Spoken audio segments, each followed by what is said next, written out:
اور حضرت موسیٰ اللہ کے وہ نبی ہیں جو رب سے ڈائریکٹ باتیں کریں کوہ طور. کہا اے موسیٰ یہ امت تو میرے نبی کی ہے. تو حضرت موسیٰ علیہ السلام عرض کرتے ہیں، امام رازی نے لکھا ہے، کہتے ہیں اے اللہ پھر مجھے اپنی نبی کی امت میں شامل کرو. وہ یار ہمیں لوگ کہتے ہیں میلاد نہ مناؤ.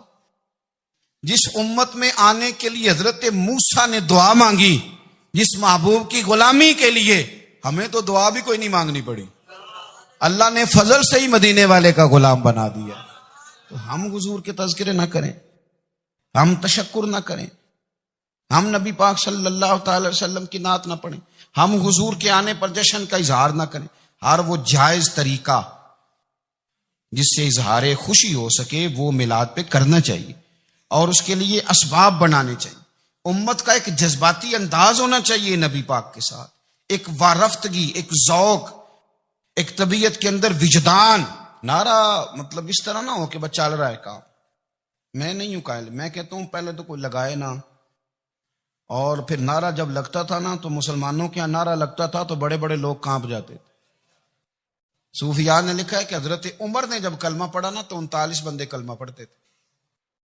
تو نبی پاک نے رات کو دعا مانگی، اے اللہ عمر کو مسلمان کر کے اسلام کو عزت دے. حضرت عمر سویرے آ گئے. میں وہ تفصیل میں نہیں جاتا، بات لمبی. حضرت عمر جب آئے نا اور انہوں نے آتے جب کہا نا کہ میں کلمہ پڑھنے آیا ہوں، تو حضور اتنے راضی ہوئے کہ نبی پاک نے کہا اللہ اکبر. تو صحابہ نے نعرے لگائے اللہ اکبر اللہ اکبر. یعنی 40 لوگ مسلمان ہوئے تو نعرے لگے. ہمارے صوفیاء کہتے ہیں حضرت عمر کے آنے پر جب نعرے لگے تو بتاؤ کہ وہ تو نعرہ تکبیر لگا، نعرہ رسالت کیوں نہیں لگا؟ تو کہتے ہیں گویا ہمیں حضور نے یہ سمجھایا ہے، حضور کے اشاروں نے سمجھایا ہے کہ میں اب اپنے نعرے خود تو نہیں نہ لگاؤں گا. میں نے تو اللہ اکبر کہہ دیا، عمر آ گیا ہے میرے نعرے لگاتا رہے گا. نعرے لگیں گے. حضرت عمر نے پہلے دن ہی کہا کہ حضور آپ سچے رسول ہیں تو چھپ چھپ کے نماز کیوں پڑھیں. شروع ہو گئے نعرے. حضور آپ سچے ہیں تو چھپ چھپ کے نماز کا کیا مانا ہو؟ تو حضور نے فرمایا تیرا کیا ارادہ؟ عرض کی حضور سارے نہیں، ایک میں، ایک امیر حمزہ، ایک لائن کے آگے وہ لگ جائے، ایک کے آگے میں لگ جاؤں، اور باقی مسلمان جتنے ہیں کل 40 تھے، پیچھے 18 19 بچیں گے. تو ایک لائن میں وہ ہو جائیں، ایک میں آگے، ایک میں امیر حمزہ ہو، ایک میں ہوں. تو دیکھ لیتے ہیں یہ ہمیں نماز کیسے نہیں پڑھنے دیتے. ہاں دیکھ لیتے ہیں. آئے نا میدان میں، ادھر آ ستمگر ہنر آزمائیں تو تیر آزما ہم جگر آزمائیں. اور غلامان محمد جان دینے سے نہیں ڈرتے، یہ سر کٹ جائے یہاں رہ جائے کچھ پرواہ نہیں کرتے. فرمایا بھی پتہ چل جاتا ہے نا. ایک لائن میں حضرت امیر حمزہ ہو گئے، ایک میں حضرت عمر ہو گئے. پہلے یہ مارتے تھے جو حرم شریف میں مسلمانوں کے طریقے پہ نماز پڑھتا تھا. یہ جلوسوں کی بڑی برکت ہے. اندر بیٹھے رہے نا چپ کر کے، نکل جائیں تو پتہ کچھ بھی نہیں چلتا. جب نکلتے ہیں نا لوگ کہتے ہیں جلوس کیا معنی ہے، تو میں بتاتا ہوں نا جلوس کا معنی کیا ہے. حضرت عمر نے باہر نکلے 2 لائنوں کا جلوس، لمبا بھی کوئی نہیں، بندے بھی 40. اور جناب فاروق اعظم باہر نکلے تو عمر کا نعرہ، عمر کا. حضرت عمر نے یوں کر کے آستینیں بازو کی چڑھا لی اور اپنے گلے میں جو ان کے رومال تھا نا اس کو یوں سینے پہ باندھا، اور اس ہاتھ میں تلوار تھی تو یوں کر کے باہر لہرائی. کہنے لگے او مکے کے کافرو ادھر آؤ میرے سامنے. جس نے اپنی بیوی بیوہ کرانی ہو، جس نے بچے یتیم کرانے ہوں، وہ آئے میدان میں.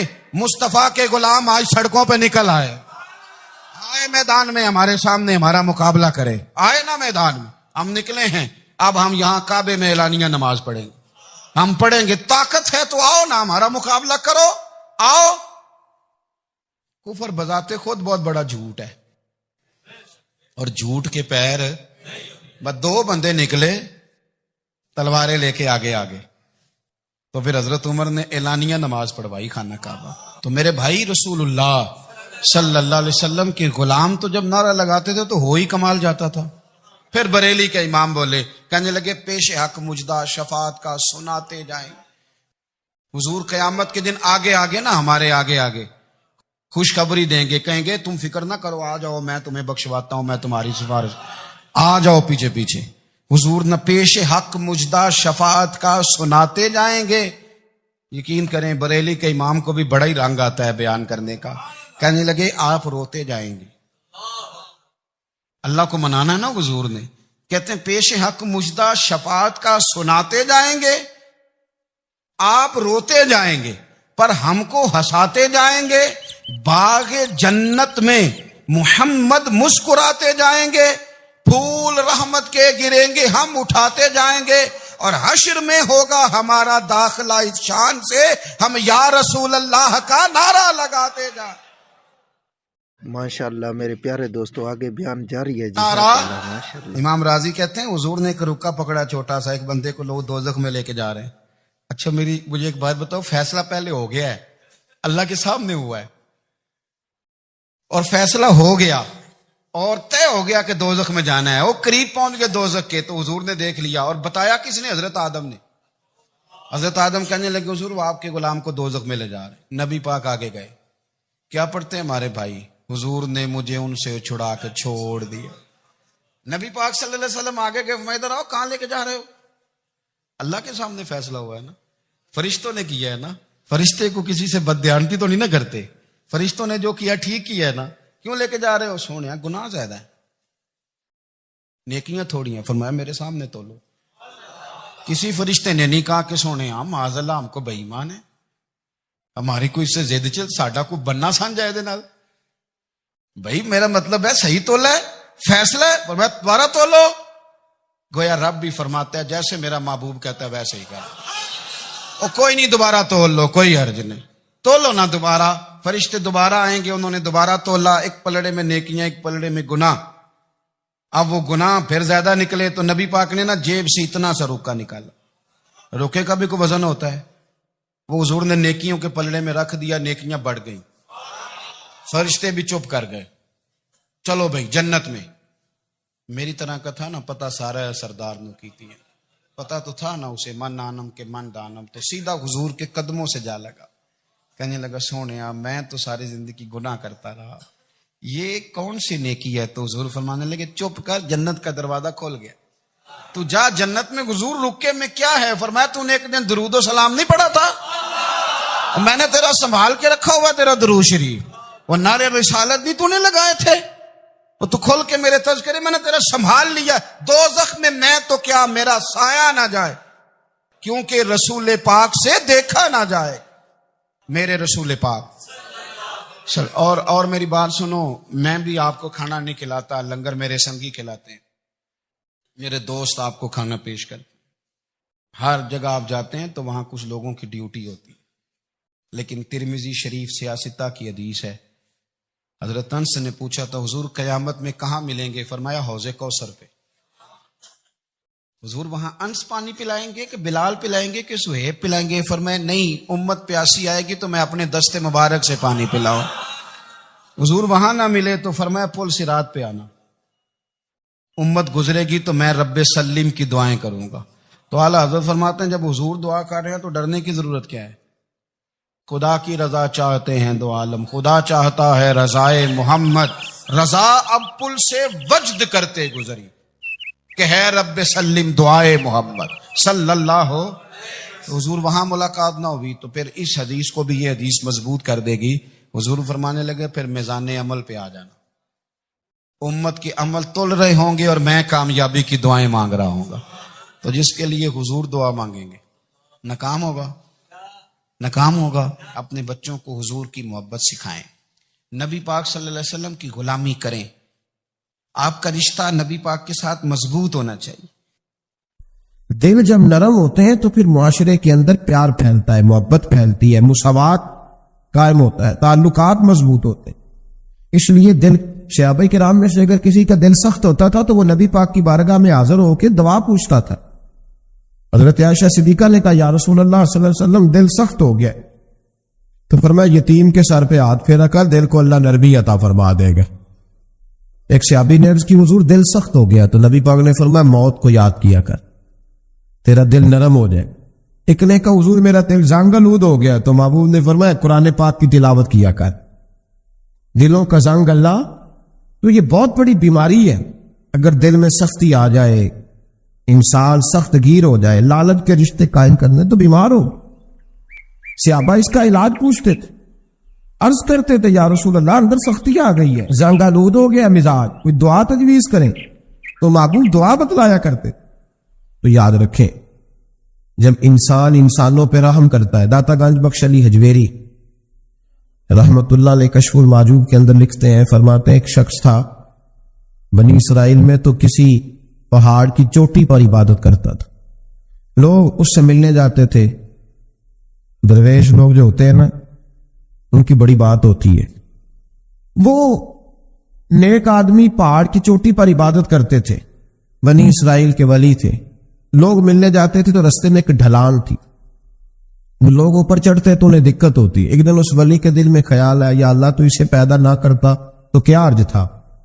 رب کریم نے اس وقت کے نبی پیغمبر علیہ السلام کو وحی فرمائی کہ جب وہ آپ کے پاس آئے نا تو اسے کہہ دینا تو میری تخلیق پہ اعتراض کرتا ہے، اسے کہہ دینا کہ میں نے اس کا نام ولیوں کی صف سے کاٹ کر نافرمانوں کی صف میں لکھ دیا ہے، میری تخلیق پہ اعتراض کرتا ہے، میں نے جو بنایا حق اور سچی بنایا ہے۔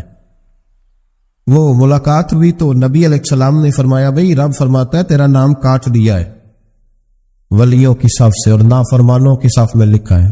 بندہ سجدے میں گر گیا، یا اللہ تیرا شکر ہے، یا اللہ تیرا شکر ہے۔ پیغمبر علیہ السلام فرمانے لگے تو بڑا بیوقوف ہے، مقام استغفار اور شکر ادا کر رہا ہے۔ کہنے لگا حضور آپ نے بات ہی بہت بڑی کر دی ہے، میرے رب نے میرا نام لیا ہے، میں کہاں وہ کہاں، اس نے کہا کہ نام کاٹا ہے، میرے رب نے۔ اللہ اکبر، میں تو سوچ بھی نہیں سکتا تھا کہ میرا ذکر اور وہاں ہوگا، اما میں تو اس کھاتے میں ہی نہیں تھا، اتنی بڑی جگہ میرا تذکرہ ہوا۔ اللہ اکبر۔ پھر وہ عرض کرنے لگے پیغمبر علیہ السلام سے، کہنے لگے ایک آپ نے پیغام دے دیا، اب آپ میرا بھی ایک پیغام رب کریم کے حضور ناز عرض کر دیجئے گا۔ فرمایا وہ کیا؟ کہا عرض کیجئے گا مالک سے کہ مولا مجھے تیری مخلوق سے بڑا پیار ہے۔ وہ جو میں نے ڈلال کی بات کی تو اس لیے کی تو دلوں کے حال جانتا ہے کہ لوگوں کو تکلیف ہوتی، مالک کی بارگاہ میں عرض کرنا کہ میرا وجود بہت بڑا کر دے۔ آپ نے کہا ہے نا نافرمانوں کی لسٹ میں چلا گیا ہوں اب جہنم میں جلوں گا، تو عرض کرنا کہ میرا وجود بڑا کر دے، بڑا، سارے دوزخ میں میں اکیلا ہی پورا آ جاؤں، میرا نہیں دل کرتا اللہ کا کوئی اور بندہ جہنم میں جلے، مجھے اس کی مخلوق سے بڑا پیار ہے۔ جب یہ لفظ کہے تو پیغمبر وہیں کھڑے تھے، اللہ نے وہی فرمائی، اسے کہو تو میری مخلوق سے پیار کرتا ہے تو میں تجھ سے پیار نہ کروں، اسے کہو تیرا گناہ بھی بخش دیا، تجھے دوبارہ ولی بھی بنا لیا، بغیر حساب جنت بھی دی، اور قیامت میں جس جس کی تو سفارش کرے گا میں اسے بھی جنت عطا کرتا چلا جاؤں۔ شرط یہ ہے کہ تو اللہ کے بندوں سے پیار کرے۔ خدا کے بندے تو ہیں ہزاروں، بنوں میں پھرتے ہیں مارے مارے، میں اس کا بندہ بنوں گا جس کو خدا کے بندوں سے پیار ہو، میں اس کا بندہ بنوں گا جس کو خدا کے بندوں سے پیار ہوگا۔ رحمت کا جذبہ، نرمی، کسی کی خیر خواہی، کسی کے حق میں یہ رویہ کہ میری ذات سے کسی کو نفع ہو جائے، کسی کا فائدہ ہو جائے، کسی آدمی کو کچھ مل جائے۔ مولا رومی ایک بڑی عجیب بات لکھ گئے مثنوی میں، فرمانے لگے بادشاہ بننا چاہتے ہو، مخلوق کے رہنما، مقتدا، لیڈر، سربراہ بننا چاہتے ہو؟ آپ کے سامنے بیٹھے لوگوں نے کہا حضور ہر بندہ ہی چاہتا ہے، تو فرمایا پھر مخلوق کے خدا سے پیار کرنا شروع کر دو۔ مخلوق کا بادشاہ وہ نہیں ہوتا جو دھوکہ دے کے ان کا لیڈر بن جاتا ہے، اس کے دھوکے تو کچھ دنوں میں کھل جاتے ہیں، سامنے آ جاتے ہیں۔ جو آدمی ڈنڈے کے زور پر بادشاہ بنتا ہے اس کی بادشاہی جسموں پر ہوتی ہے، روحوں پر نہیں ہوتی۔ فرمایا تم مخلوق سے پیار کرنا شروع کر دو، اللہ کی مخلوق تمہیں اپنا رہنما کہنا شروع کر دے گی۔ لیکن محبت کرو گے تو سربراہ بنو گے، پیار کرنے سے بنو گے، لوگوں کے ساتھ اچھا رویہ رکھنے سے، با اخلاق ہونے سے بنو گے، سیاست کے ساتھ بنو گے تو کچھ دیر کا ہمارا معاملہ ہوگا، پھر وہ سمٹ جائے گا، ختم ہو جائے گا۔ عزیزو یاد رکھیں، محمود غزنوی رحمت اللہ تعالی علیہ سے کسی نے کہا تھا کہ آپ شروع سے ہی رئیس اعظم ہیں؟ فرمانے لگے نہیں، میرے والد اللہ کی مخلوق پہ رحمت کرتے تھے تو اللہ نے انہیں بادشاہی عطا فرمائی۔ السلام علیکم دوستو، میں ہوں بلال حسین اور آپ دیکھ رہے ہیں میرا یوٹیوب چینل ماشاءاللہ۔ اگر ہمارے چینل کی ویڈیو اچھی لگی ہو تو آپ دوستوں سے گزارش ہے کہ ہمارے چینل کو سبسکرائب کریں اور گھنٹی والے نشان کو دبائیں تاکہ آپ دوستوں تک بآسانی ہماری ویڈیو پہنچتی رہے۔ جزاک اللہ۔